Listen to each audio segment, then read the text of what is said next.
सर्वांसाठी घरे हे उद्दिष्ट येत्या 5 वर्षात साध्य करण्याचे राज्याचे नवीन गृहनिर्माण धोरण लवकरच जाहीर करण्यात येणार आहे.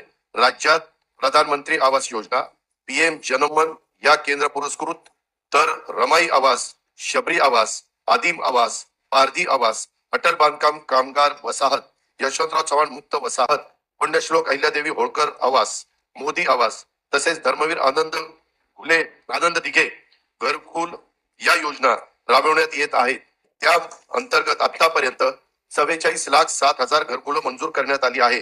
प्रधानमंत्री आवास योजना ग्रामीण टप्पा 2 अंतर्गत सन 2024-25 करता 20 लाख घरकुलांच्या उद्दिष्टापैकी सुमारे 18,38,000 घरकुलांना मंजुरी दिली असून 14,71,000 लाभार्थींना पहिल्या हप्त्यासाठी 2,200 कोटी रुपये वितरित करण्यात आले आहेत. ही योजना राबवण्यात महाराष्ट्र देशात प्रथम क्रमांकावर आहे.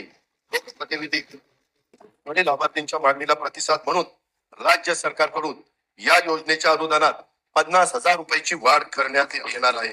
या सर्व घरकुलांच्या छतावर सौर ऊर्जा संच देखील बसवले जाणार आहेत. प्रधानमंत्री आवास योजना शहरी 1 अंतर्गत 4,42,748 घरकुलं मंजूर असून त्यापैकी 2,08,304 घरकुलांचे बांधकाम हे पूर्ण झाले आहे. घरकुलांचे बांधकाम 31 डिसेंबर 2025 पर्यंत पूर्ण करण्यात येणार आहे. प्रधानमंत्री आवास योजना शहरी 2.0 अंतर्गत पुढील 5 वर्षासाठी 5 लाख घरकुलांचे उद्दिष्ट असून त्यासाठी 8,100 कोटी रुपयाचा निधी उपलब्ध करून देण्यात येणार आहे.